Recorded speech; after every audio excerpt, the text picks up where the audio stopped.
Just one glass in, you're already on my mind when it gets late. Welcome, Jodi Wellman, to Coaching in Session. How are you doing today? Hey, I am so excited to be here with you.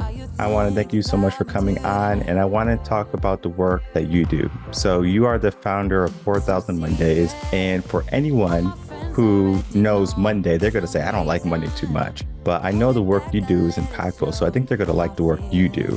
So in your own words, can you please explain the work you do and how you help people? I would be happy to. And you're right, I will address head on that Mondays are very visceral. And so just off the top, 4,000 Mondays is roughly all we get in life to live. So that's the average number of weeks that we have. It's become my mission in life to help us make the most of our 4,000 Mondays. And so in my case, for example, I know I have 1,902 left, give or take, hopefully give. And in the work I do in waking people up to making the most of those remaining Mondays is I do speaking engagements, I do coaching with leaders and teams and groups, and I have an online course and retreat sometimes, which is super fun. But mainly the way to boil it down is programs and ways to just get us woken up to life, because we do take it for granted because, that's what we're wired to do as human beings, which is really crappy. But I'm here on a mission to try and help us live squander-free lives. So that squander-free type of thinking or mentality, that's kind of in the line of regret. So we're going into that path of, are we going to live our life to the fullest? And I talk about this quite often on the podcast, and I always share it with coaches because it's a great talking point. There was a man who was dead. He died, and now he's in the afterlife. And the only regret he had was not becoming the person that he knew he could become. So he had so many regrets after he died, but when he was living, he wasn't worried about them. Can we talk about the idea of regret, where it came from, and maybe start to think of the process? How can we stop it? One of the things I found interesting in doing my own research is that there's just a whole squadron of people out there who are regret researchers, which first of all, I just find fascinating. Imagine at a cocktail party saying that you are a regret researcher. And so there's a whole world of people out there who find it fascinating. And one of the things, this is just a fun fact, I think we'll find it interesting, is that researchers have surveyed people and determined that of all the negative emotions that exist, and there are a lot of them, regret is kind of the best of the worst. So people actually do value the benefit that regret can give them, because it's one of those emotions that does have a little bit of a nudge to it, right? So it's that if we feel regret, and let's be honest, I think you'll agree with me, or you tell me otherwise, most people regret the things that they didn't do rather than the things they did do. Because in psychology, there is this fascinating thing that happens where we can rationalize when we make a stupid decision, right? Like, I shouldn't have taken that job, damn it. And we could try and find ways to understand why we made the decision we did. And we do a good job of glossing over that. But when we don't take a path that we kind of sort of long to take, we often beat ourselves up about it for years and years and years. And a lot of hospice workers talk about people on their deathbeds that they do have this moment of lamenting that, the coulda, shoulda, wouldas, right? I should have taken that job in London, or, I wished I had asked Yolanda to marry me, or, all the things that we kind of think, what would that path have looked like had I gone down it? And because we are often wired to ruminate about the possibilities of what could have happened, that's where, quite frankly, regrets that kind of have the potential to drive us crazy. In a lot of the work that I do this deathbed regret test, and it's not new, right? We've all heard this. Imagine you're lying on your deathbed. What might be the things that you would think of that would give you angst and make you feel like, I wish I started writing that book, or I wished I'd gone back to school, or, and we can insert here, there are, unlimited options of things that we have examples of people that feel this way. So I guess really is some of the background. It's that it's usually about the stuff we didn't do that we know we're going to maybe, I call them regrets in the making. And so I want us to become very aware of where are the things right now in life where if you were unfortunately to find out you were dying, that you would think, damn it, I didn't take the chance. I didn't make the move, didn't do it. And so that to me is that's step one, really. That to me is, that's where a lot of the work is, where we can then start to course correct.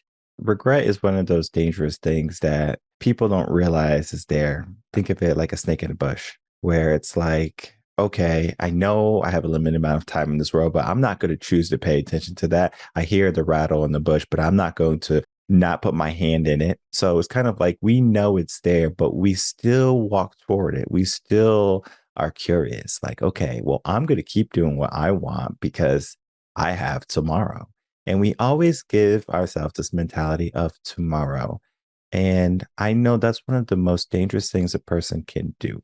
I can do it later. I'll do it tomorrow.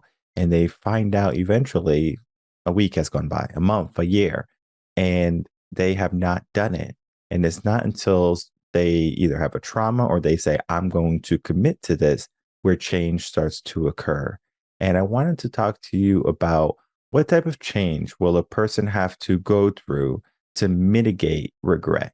Your question's fascinating because it immediately made me think about this concept in psychology, and it's partly in psychotherapy around, they call them boundary situations, or these moments in life that for many people signify a poof, a wake up. And that could look like a big birthday. It could be like a birthday with a zero, like all of a sudden turning 40 or 50 or 60 or even 30 or 20, who knows? It could be like a rite of passage that might be like getting a divorce, something that's kind of crappy that happens to you. It could be getting into grad school.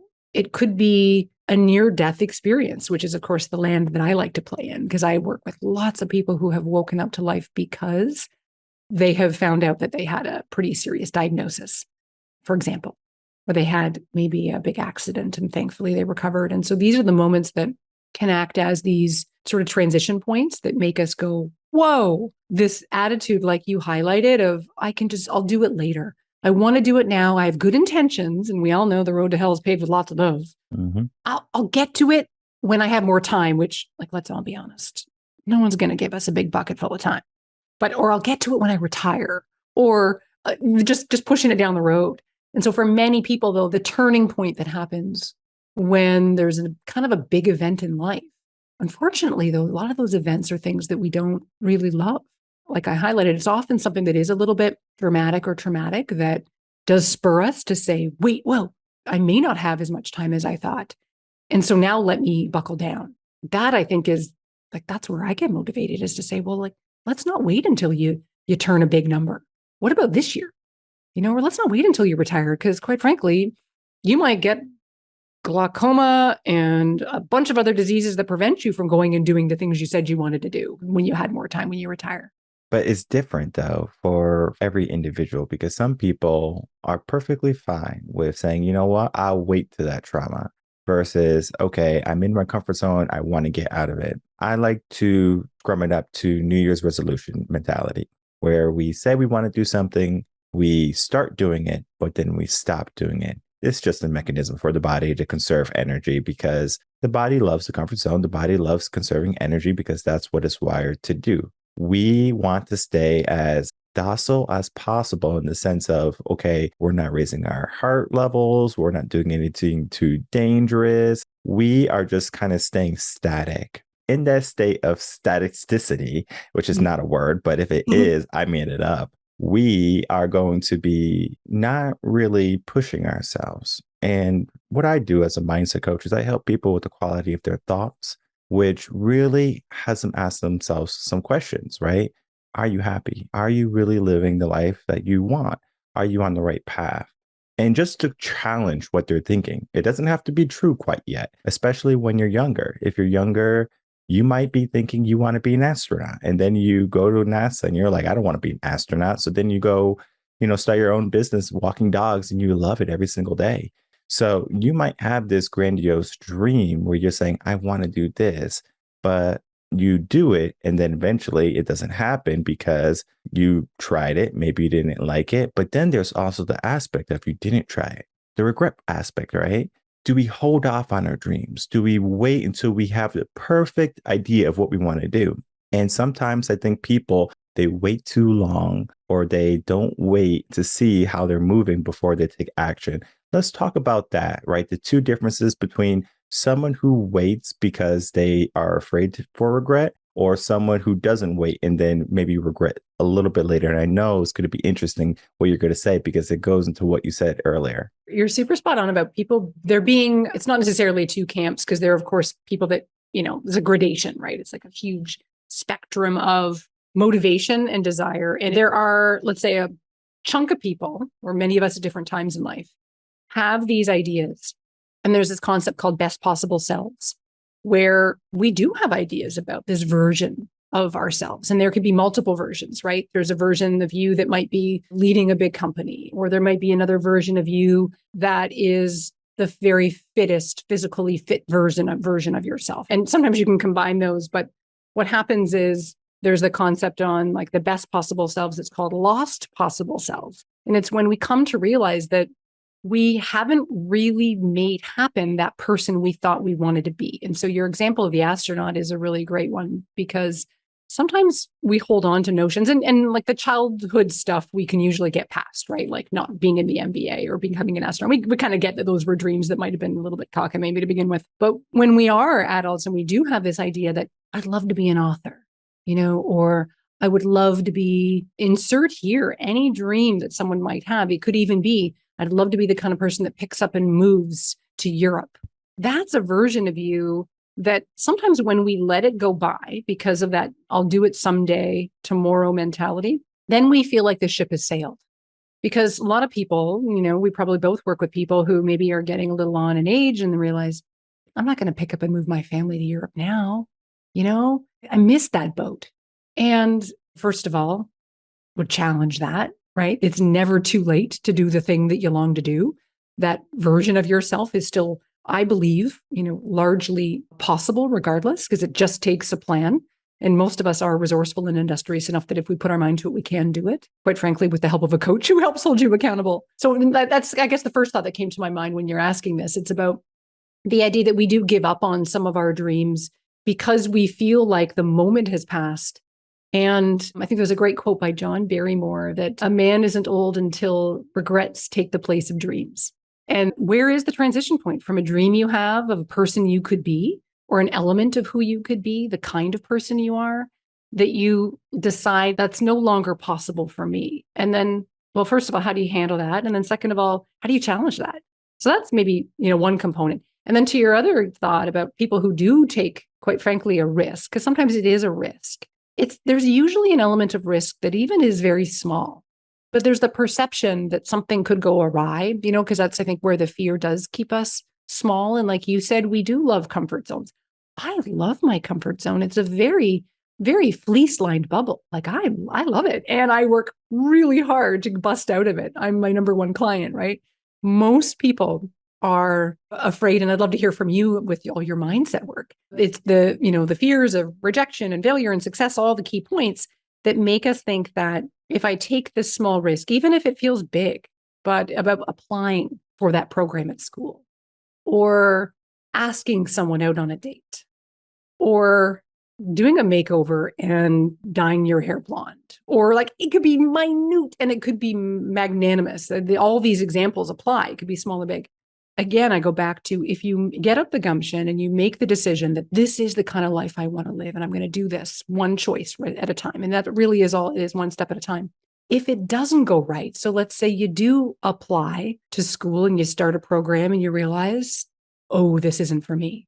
Or you do ask Johan out on a date and he says no. Or you do dye your hair blonde and it looks terrible on you. Like, the good news about that is that the impact psychologically on trying something and having it not work out is quite minuscule compared to the impact psychologically of not trying and wondering what if. That's back to the original part we said around some of the original research. So in many ways, all roads do, in my mind, conveniently lead back to fathom what you want and then find a way to just do it anyways. Give it a try, because if it doesn't work, it'll just lead you to the next path, which is maybe the one that, quite frankly, you were meant to be taken anyways. Yeah, beautifully said. I love that quote, or just that mentality. Kind of like go a little bit deeper, right? To really look at the root of everything. I've studied psychology for so many years. I can't even tell you how many years as a teacher. I was an effective teacher because I knew how the brain developed. I knew how people moved. And once you know how someone's going to move or think, you can predict what they're going to do typically, right? Sometimes you're going to have those outliers where if you say, okay, we're going left and you know they're going to go right, you just kind of coerce them. Okay, like, okay, we're going to go right because they are those type of person who's like, okay, I'm not going to listen to this person, right? So you just trick them, right? So sometimes you have outliers who are not going to follow the group. Not saying that you have to follow the group. It's just that when we look at the human brain, it develops very similar. When we start at a young age, we learn primarily from our environment, where we're looking around at our parents, our friends, our teachers, and it caps around 7. At the age of 7, we have enough information now. We are like, okay, we can finally become someone. And around the age of 7 is where we create our identity. Now, the identity doesn't have to be a good one. It could be I'm a failure. It could be I'm an adventurer, right? It could be I'm going to be a princess, or I'm going to be a prince or a king or the president. We can give ourselves that identity. Oftentimes, that identity is riddled, cracks, and holes. So, as we go on to our teen years, now we're looking for something, validation. How can I make people like me? What do I have to do? Right? How much do I have to conform to get that validation met? So they will forego their dreams. They will forego their ambitions just to fit in. Because if you had some far-fetched idea, some crazy idea that you would be looked at as weird, you would be outcasted, guess what's going to happen? You're not going to allow yourself to do it because the brain, again, wants safety. And the brain can't disassociate safety from people not liking you versus a lion trying to kill you. It can't do that. It's like, oh, this is the same danger. This is the same harm to me. We are living, again, in a modern world where it's easy for us to not look at our safety aspect as, okay, I'm going to die today because something's going to come kill me. I'm going to die today because someone didn't like my picture that I put on Instagram. It's the same thing, right? So we look for that validation. We look for it. And what that does, it creates limits in our life. Many people choose to be below their threshold of what they're able to do, what they're able to accomplish. And they give themselves a hopeful dream, a fantasy, let's say, I'll do it later. They always have it in their mind, but it's not until they realize, okay, when is truly later? It comes, right? And then they have those regrets, but it's kind of like they still are satisfied that they have some of those regrets because they had that peer acceptance. And this is how I help people, especially teens, is that what are going to be the things that you can be proud that you did and then proud that you fix later. And it has to be put in that way because as a teen, if you're familiar with teens or middle school or remembering back your teen days, how defiant we are, how much we know it all, where we don't need an adult. We can do everything. Mom and dad are uncool. We know what to do, right? We have our path, we have our friends, and they're everything to us. But you take that away from a kid and they have nothing. So we talk about the path. We talk about being on that path with them, right? How does that look? Tell me about it. Then we insert hiccups. Well, what would happen if your boyfriend broke up with you? Your high school sweetheart. Oh, he wouldn't do that. I didn't say he would. What would happen if he broke up with you? Oh, I don't know, right? We go down that path. Okay, what would happen if you guys get married? What's his personality like? We look at all of this, and it's the cause and effect aspect because I think people are so into, okay, give me immediate gratification. I want to be happy today. I want to be happy now. They don't look at the future. So they would do something like peer acceptance, validation that makes them happy now, but won't make them happy in the future. So regret, right? So we are regretting typically what we didn't do because we were trying to be someone we shouldn't have become or who we were becoming. And it's a wake up call for many teens. I work with a lot of teens and it's a wake up call for them where they have an epiphany almost. They're like, I didn't think of that. Of course you didn't think of that because you're so entwined in the facade our brain is giving us of happiness, of joy, of the path, of the desired place that we think we want.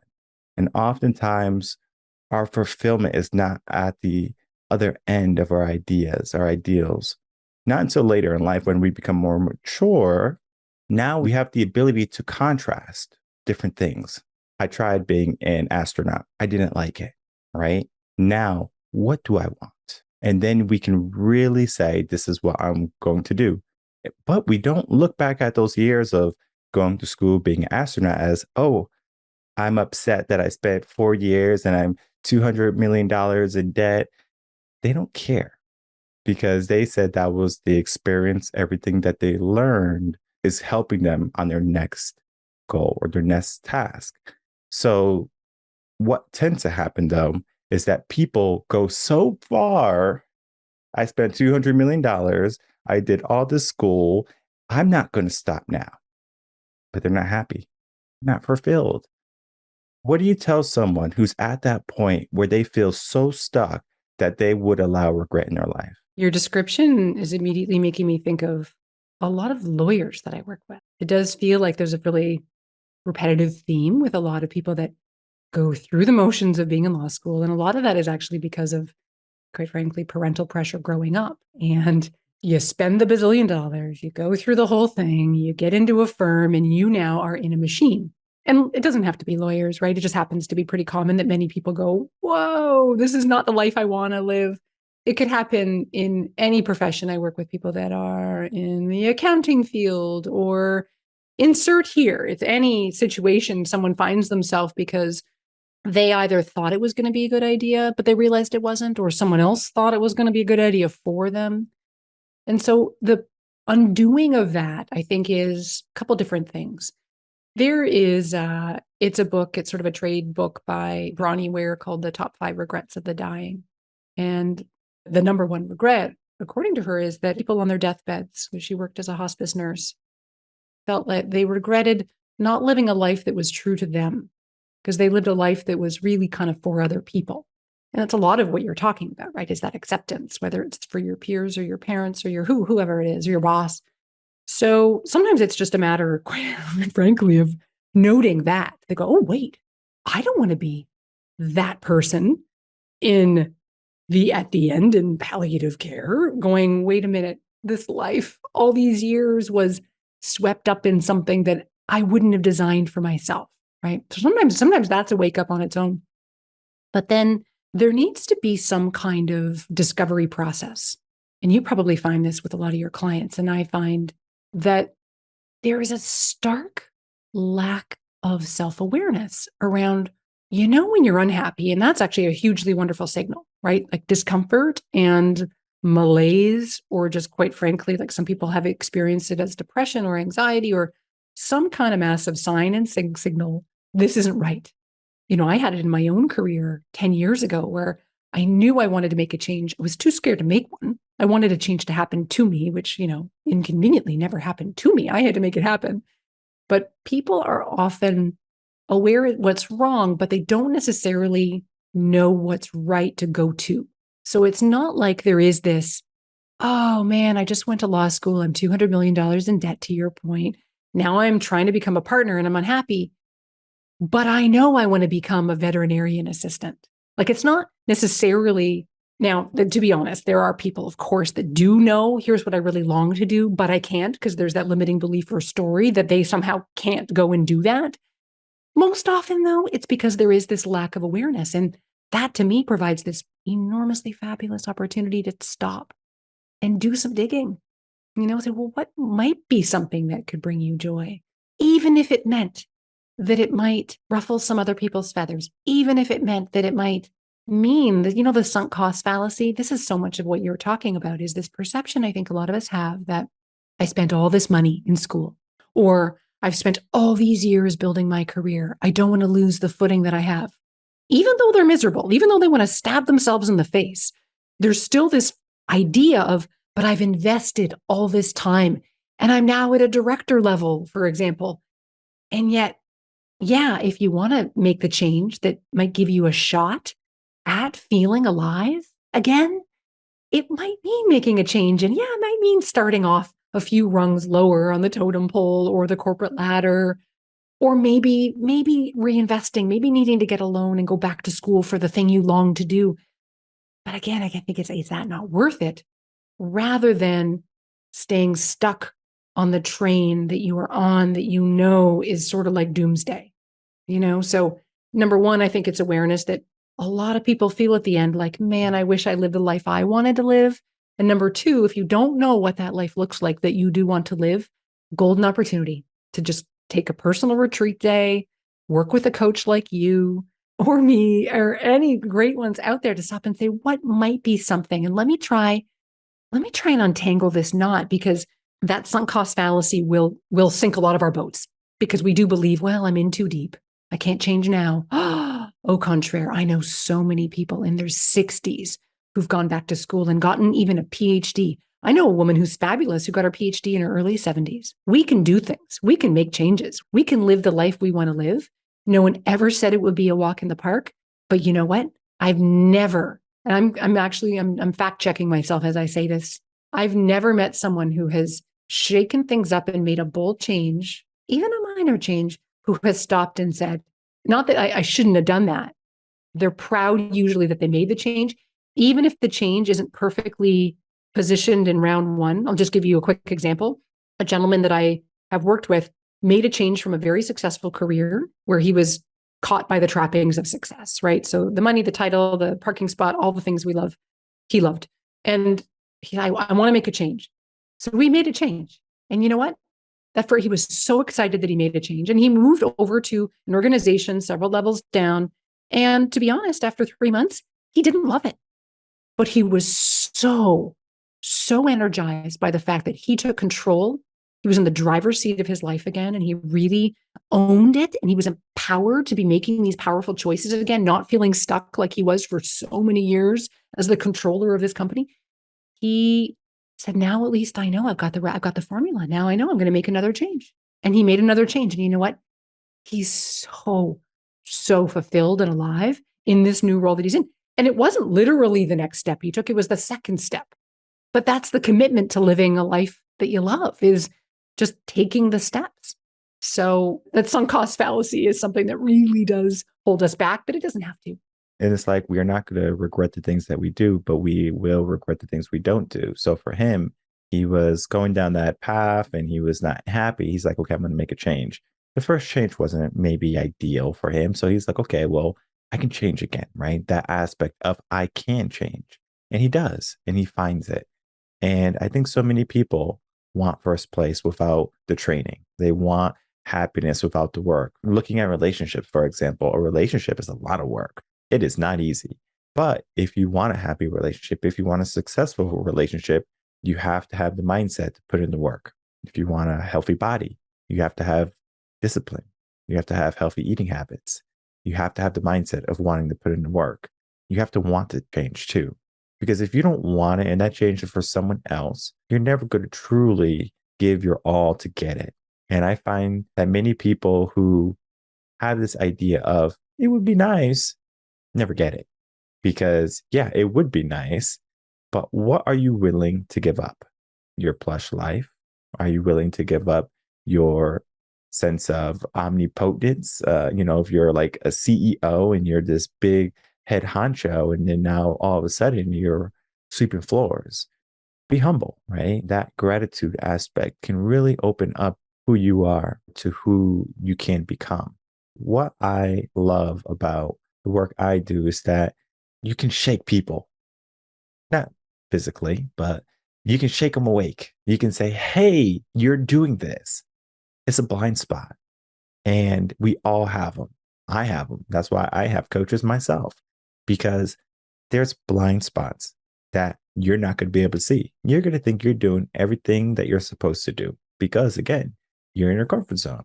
Now, you might have things or ideas in your mind that you would like to do, you could do, but you kind of shove it off. Oh, I don't have time. Oh, I have to go back to school. I'm too old. So we give ourselves a contingency, right? We say, okay, we can't do this because of that, or we need this because of this. What that does is it leads to a prolonged period of nothingness. You can go years without any fluctuation in life. You're at the same company, same position, same happiness, and you might not be happy. But there could be an aspect of you can be living in a cabin with a dog or, with a family, and be totally fulfilled. Someone else looking at that, they're going to say, oh, you just live in a cabin. You're not happy, but you have the life that you want. Every day you're excited for something more. Maybe you read a book every day and this is what I want. This is what I want to do. Maybe you're writing a book because you're in that cabin. So you're like, now I can be with my thoughts. And I'm not so busy about what society says, about the world will say. Because looking at your client who was the head honcho, right? He was so fulfilled. Now he's like, okay, I'm willing to try and I'm willing to give up what I have. And I think so many people have a hard time relinquishing what they have gained. And then they're like, okay, I'm going to let this go. And a wonderful movie that kind of started my whole mindset journey was called Peaceful Warrior. And there's a scene in the movie, and then there's a part in the book where he talks about his ego. And he's like, he's holding on to his ego, and his ego is dangling from the cliff, and his ego is trying to pull him off the cliff. So he falls too. And it wasn't until he realized that he was empowered to let go of his ego, right? But when he let go of his ego, what happened next is that he felt lost. He was like, I don't know who I am anymore now because I let go of the person who I was building myself up to be. And then now I'm like trying to create this new person. And I had that experience myself where I was going down a path where this is who I should be, right? Building up my ego. And when I finally gave up that ego and I threw it away, oh man, it was like, I don't know, rock bottom depression feeling. It was intense. It was intense because I gave up who I was becoming to form a life who I wanted later on. At the point in time, it was against every norm, right? My friends, family. It was like, I'm only looking at me now. I'm not worried about what the world said. I'm not worried about what I have accomplished. I'm looking at my next steps, right? It was scary. I always tell people, you can make the change by yourself. You don't need a coach, but it's just so much easier when you have a coach because you go into the unknown. You go into this idea of, am I enough? Can I do this? And there's a lot of limiting beliefs. There's a lot of doubts, and we have to have the courage. We have to have a plan. And you can have the best plan ever. Okay. I got my workout plan. I'm going to go to the gym 5 days a week. And then sure enough, you go 5 days a week. Or next week, you go 4. The month after, you're not going to the gym anymore. What happened? Right? It's the accountability part. When you decide you want to change, you have to become accountable. But it's difficult for us to become accountable because the brain, again, wants comfort. The brain likes its comfort zone. So it's going to say, well, we don't want to be accountable because we have to leave our comfort zone crazy. So we are going to not hold ourselves accountable. But if we have someone that's going to hold us accountable, a coach, a mentor, parent, friend, that person right there is going to say, hey, aren't you supposed to be doing this? And really making it aware to you, like, okay, I need to make this change, or I wanted to make this change, so I should make this change, versus, oh, my parents told me I had to make this change. My wife or my husband told me I had to make this change. What do you want, right? And getting into the idea of what do you want to accomplish in your life? Sometimes people, they want to accomplish so many different things, right? I want to be an inventor. I want to be a scientist. I want to do this. How do you help people choose one or choose a couple to work on versus saying, okay, you want to do everything? Let's go full throttle and let's do everything you said. It reminded me of that proverb about he who chases 2 rabbits catches none, you know, and most of the people that I work with that are in soul searching mode, because they just know I'm itchy in my current situation or just downright miserable or some variation of that theme. Most don't have an inkling of what even could be possible.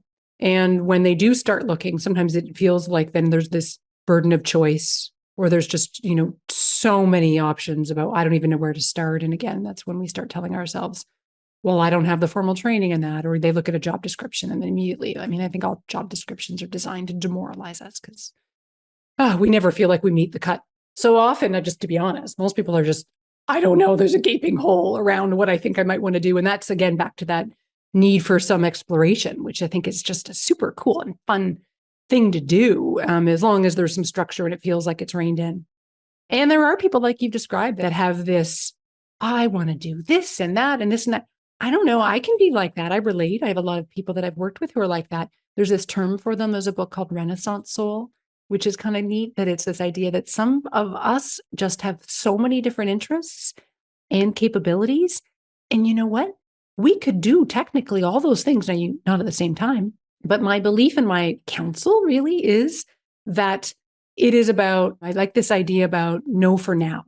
So I'm going to back up. Number one is understanding if you are any version of a Renaissance soul, where there could be multiple areas that you could maybe possibly thrive. It's accepting. You could go down one at a time, all 5 of these paths. You want to get into marketing, you want to get into sales, you want to get into PR, you want to go look at all these possible branches on a mind map. You could be successful and fulfilled and happy, that kind of troika in all of them. But then it is about, you got to pick a path. Like if you're on the hike, you got to go one way or the other. And so pick one. But this is my encouragement, is again, this idea that this doesn't have to be forever. In the same way that our lives are temporary, our choices can be about dabbling. And I don't know, I find that comforting, this idea that I'm not necessarily locked in, like other than my marriage, which I'm happy to be locked into. I don't want my career to feel like I am tethered. And so you get to say, you know what? I'm going to get to do this for a while. It might be a few years. It might be 20. Like, who knows? This might be the jackpot that I love, or I can do this and find it fascinating and meet the needs of curiosity and fun and knowledge acquisition and all the things that might matter. And then, you know what? I'm going to accept and expect that maybe my interest will start to wane. Or maybe that day will come to an end. And unfortunately, maybe they will end it for me. I won't end it for them. Maybe the company will close. Maybe they'll go bankrupt or something. But then you can redirect and say, now I'm going to try sales for a while. And like having the courage to make those course corrections and changes, because again, it is all possible. Like if you operate back to your mindset goal that you work with people on, if you have an attitude that anything is really possible within, obviously within some reason, we're not all going to go to the moon. It is possible to spend some time in PR and then learn how to do marketing and then learn how to do sales, that you could have a portfolio kind of career or portfolio kind of life where maybe that for you is this, now I'm getting this vision of like a quilt with all the patches that are sewn together. And it could be this most beautiful patchwork of amazingness that, again, on your deathbed, is that going to be something that makes you look back and go, I am so proud. Sometimes it felt like I cobbled it together. Sometimes it felt like I designed it intentionally. But I am so proud of all those experiences that I made happen because I took the reins and I made it possible. So I think it's about acknowledging there could be more than one path. Yeah, you do got to pick one. I mean, otherwise you're never going to land anything. But it doesn't have to be forever. It could be your stint that you then use and parlay to the next thing. That to me is exciting. Yeah. And it's like the building blocks. So let's say you want to be a real estate tycoon. You might work as a mortgage broker or just like an agent, like listing homes, right? So it's a process, right? Where you're growing into that role. And it's never too late to grow into that role, but then also look at the aspect of you need to do this in order to get that too. So sometimes you can jump, but you have to be realistic, right? So sometimes you're like, all right, I want to do this, but in order to do that, typically the road is I have to be an intern for 2 years, and that might not be realistic for you because you have a family to feed. So you can't be an intern. Okay, so what's other alternatives to get to where we want to be? So we look at all the different paths that we have. You're right. When clients typically start, they have an inkling of what they want, but it might be a mess. So for example, let's say you have a bedroom and the room, has your favorite hat, but it's a mess in there. Where is it? You have to go through it, right? So you have that hat you want to wear. It's in there. We know it's in there, but we have to find it. And so you have that idea, that dream. It's in there. Sometimes you have to uncover it. Sometimes people that come to me and they're like, I feel stuck. I don't know what to do. I was like, okay, well, let's figure out what we want to do because you have an inkling. It's just that we have to uncover it. And it's amazing the work we do is we help people uncover, okay, well, what can we be doing? And not so much, let's keep doing what we have been doing and it's not leading us to where we want. It's so important that we have to get into that mindset of saying, you know what? I can make the change and I will make the change today. I love that. And you're making me think about how, and a lot of the examples maybe I've even been using are kind of the big scale ones. And that is applicable for so many of us. And I don't want to overlook what I think is actually more common, which are just sometimes these collection of small things that we do tend to underestimate. The little things let's imagine that you're writing out all the things that might be neat to do. And it doesn't need to be about your identity, right? Like we're talking about big things like your job or maybe where you live or who you might be, connected to or married to, et cetera. But on the list of things that make a life that you might find just delightful, there are things that we don't make time for because, again, back to what you said earlier, we have this notion of I'll get to it later. And I actually liken a lot of this for adults to things like hobbies and like the smaller little things and accomplishments. So the things that, I've always wanted to learn how to speak French, or, I would love to learn how to use a pottery wheel. Or another client might say, I want to get the trombone out again. All the things that we, again, let life get too busy and we get swept up in the current of it. And yet, what about those smaller things that have the potential to liven us up and give us a new dimension that we, for some reason, have a belief that maybe it's frivolous to spend time on that kind of leisure or recreation, or quite frankly, we just get out of a habit. I mean, I love TV and movies, and I often stop and I'm horrified by myself because of the amount of time I spend in the evening watching a movie when I think I could have done something maybe a little more enriching that got me into the flow zone. Like I could have been doing a painting, regardless of the way we feel guilty about ourselves. That's probably a whole other conversation. My encouragement is to identify what are some of those smaller things that might make you feel like you lived a little more, that you participated in your life a little more. It doesn't need to be the grand scale, massive change. It could be get out your list. If you don't have one, make a list. I have a couple clients they're into finance. So let's just say they love a good Excel document. Okay. And they have a tab on a spreadsheet where they've got listed all the things that they might find fun to do in life. And it's not all fun, by the way. Some of these things are meaningful, like go and read to children on Saturday mornings at the local, whatever. Like they can be meaningful, fun, things that you would long to do. And then on one column, they actually have a number assigned between 1 and 10 in terms of the complexity. For me, it's the dream for my husband and I to live in Paris for a little while. Okay, well, that one's going to be a 10 in terms of complexity. I'm not just going to whip around and make that happen. But there are lots of things that are ones, right? Like, trying a different kind of cuisine, or something that, again, might be about brushing the dust off of an old instrument that you used to play, or registering for an 8-week class that you thought looked kind of cool at the local community center, stuff that maybe you assign out of 3, but then they sort it. They rank, how you can rank your columns in Excel. And then all of a sudden it's this, okay, here are the things from order of possible to, okay, maybe it takes a little more planning. Now you've got a bunch of things that in a random week of your life, you can stop and say, if I want to commit to feeling more alive, so that near the end, or even never mind near the end, this month, I don't look back and think, did I make this month feel like I was alive, like I did my life justice, or did I kind of let it get swept up in the rest of the months that were indiscernible from the month before? Then you have at least a bit of a methodology and a way to say, you know what? I went to that cool new cocktail bar and I'm proud of myself that I did it because it was really cool and I tried this crazy new drink. Or you insert here all the things that might be kind of neat for you. Those are the small scale examples that I believe can add up to make even more of an impact sometimes than the big stuff that we're talking about. I never want to create pressure that we have to make large changes because it can just be those subtle things to prevent regret. Yeah. And a small change can be a big change for you. Simply waking up in the morning with a smile is a small change, but the impact it does for the rest of your life is so amazing. So we get into that way of thinking, that way of being.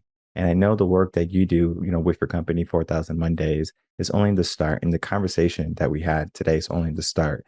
There's so much more to life. There's so much more to what we can accomplish. And we have to have some type of direction, whether it be we write everything down, just how you said it, right? Where we label it. Okay, this is a 1 in terms of complexity. This is a 10, right? And we kind of label it. The probability of many people doing that by themselves is low. But if you have a coach, and that's an exercise with a coach, Oh, yeah, sure. Let's do that because you have someone along for the journey. Sometimes when you have company, you're more effective. So I always encourage people to reach out, get a coach. The work that you do, process, and how you help people live a life without regret, Jodi, is going to be something that many people are going to be interested in. So I encourage everyone to check Jodi out. We are going to get some final words from her, and then she's going to share with us how you can find her. Thank you. Well, I pretty much live over at 4000mondays.com. And so there is a quiz there people can take to determine how alive or dead they are. And that will lead to a guide to an astonishingly alive life. And there's a contact form there if anybody has any comments or questions, but 4000mondays.com. And then I'm on Instagram as well at 4000mondays. So would love to connect. All right, perfect. And I'll toss all of your information in the description box below so people can easily find you.